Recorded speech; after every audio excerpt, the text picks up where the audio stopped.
Hi guys, for today's video, pupunta tayo sa sa Great Malvern.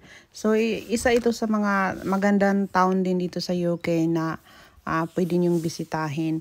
At nakapunta ako dito guys, siguro mga dalawang bisis, pero hindi talaga kami nakapunta doon sa mga bilihan. Dito lang kami sa gitna ng town nagpunta dati, tsaka umakyat kami ng bukid na napakataas. So yung view dito guys is parang yung mga bahay na sa mga bukirin talaga siya. So napakaganda ng view niya guys, pag dyan ka makakuha ng bahay sa may tuktok ng mga bukid. Sobrang ganda ng araw mo at malamig talaga dyan. Kahit naman saan dito malamig, pero iba yung nasa bukid ka.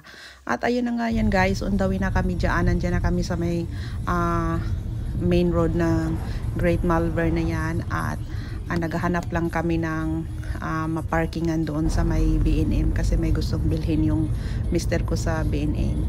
And then after nyan, gusto ko rin pumunta doon sa mga pinaka main shop. Hindi naman kami pwede umakyat ng bukid talaga guys na maglakad kasi masakit na yung mga paa namin tsaka yung mga tuhod namin tsaka may baby. So mas pinili na lang namin mamasyal dyan at magtingin-tingin kung anong pwedeng bilhin. So para maiba naman guys na hindi pa ulit-ulit yung pinupuntahan namin, may mga shop dito na palagi namin pinupuntahan, pero ito para maiba naman kasi yung friend ko sabi maganda daw dyan, mamili din ng mga tsaka maganda rin talaga punta dyan guys kasi hindi siya masyado traffic. Kumbaga siya, medyo mas less ang stress mo pag nagpunta ka dyan kasi hindi masyado traffic, napaka street lang ng mo dyan, biyahe. Kung ikumpara mo naman doon sa ibang mga town, sobrang busy, traffic na sakit mo ng ulong bago ka makarating. So dyan talaga wala, lalo pa pag weekend. So pero busy rin talaga siya.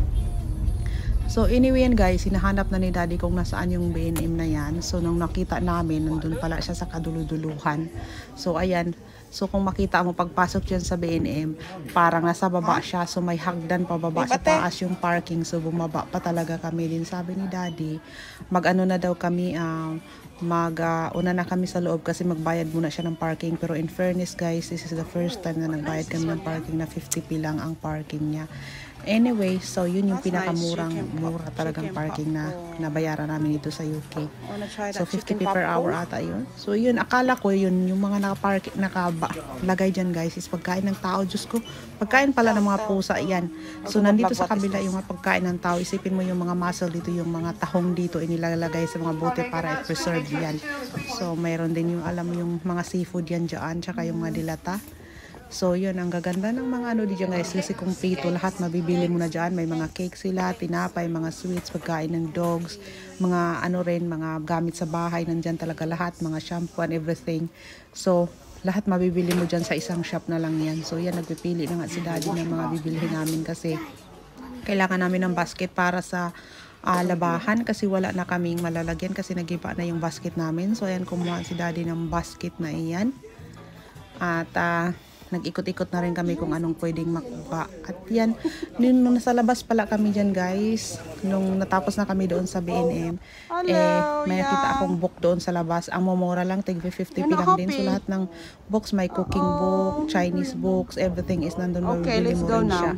Ang gaganda din. After nung nagpunta kami sa church, pumasok ako lang sa church, sila sa labas lang. Gusto ko lang makita yung loob.